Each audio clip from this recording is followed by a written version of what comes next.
Hello everybody. आज हम chat GPT की लिमिटेशंस के बारे में बात करेंगे और पर्टिकुलरली इसकी जो लिमिटेशंस हैं वो रिसर्च पेपर, प्रपोजल राइटिंग और थीसिस राइटिंग के हवाले से हम बात करेंगे।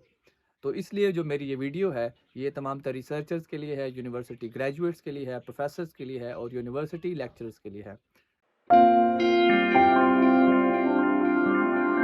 देखिए, ओवरऑल ग्लोबली ये एक मिथ बनी हुई है या एक मिसकंसेप्शन है कि चैट जीपीटी को अगर एक टॉपिक प्रोवाइड किया जाए तो वो आपको एक रिसर्च पेपर जनरेट करके दे देगा, मगर ऐसा हरगिज़ नहीं है। और यही जो इसकी लिमिटेशंस है ये हमने चैट जीपीटी से आज पूछी, एक्सपीरियंस की एज अ रिसर्चर। और उसने हमें जो इंटरेस्टिंग जवाब दिए उनके अकॉर्डिंग आज हम इसको ब्रेक डाउन करेंगे, इसकी लिमिटेशंस को। देखें, जो आपका रिसर्च पेपर का जो चैप्टर 1 है, उसके अगर बैकग्राउंड की बात करें तो chat GPT is a kind of angel that can produce a very excellent, highly academic background text for you if you provide appropriate context and input to the system. But उसके साथ साथ अगर आप justification के बारे में बात करें, स्कोप के बारे में बात करें या प्रॉब्लम स्टेटमेंट के बारे में बात करें तो वो चैट जीपीटी लिमिटेशंस में आएगा। इसी तरह अगर चैप्टर 2 की बात करें, जो आपका लिटरेचर रिव्यू है, वो भी लिखने के लिए आपको एक बेहतरीन इनपुट, कॉन्टेक्स्ट और बैकग्राउंड नॉलेज या आउटलाइन की ज़रूरत पड़ेगी चैट जीपीटी से लिखवाने के लिए। But I am sure 80 to 90% of work can be done through chat GPT. अगर आप चैप्टर 3 की बात करें, जो आपका मेथोडोलॉजी का चैप्टर है, तो it is beyond the capabilities of chat GPT. Because जो आपकी मेथोडोलॉजी है, इट इज़ अ ब्लेंड और अ कस्टमाइज्ड मेथोडोलॉजी जो आप एक स्पेसिफिक प्रॉब्लम के लिए टेलर करते हैं, जबकि ये चैट जीपीटी की एग्जैक्ट डोमेन से बाहर है।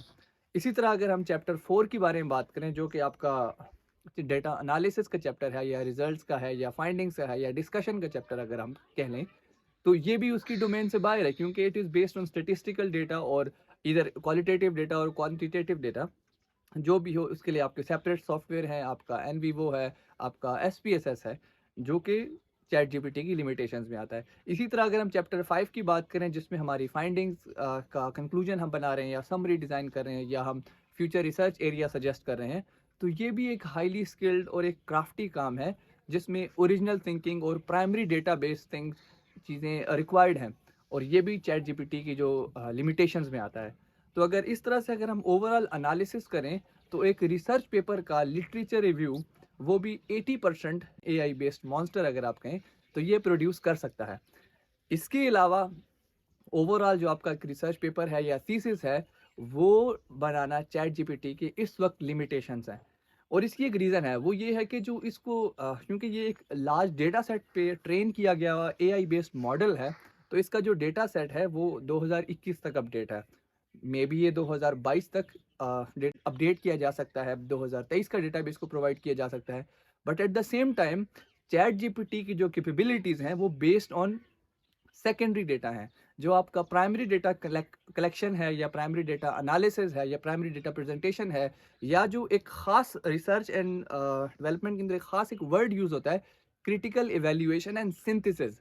ये जो काम है ना, क्रिटिकल इवैल्यूएशन और सिंथेसिस का, ये चैट जीपीटी की डोमेन से बाहर है।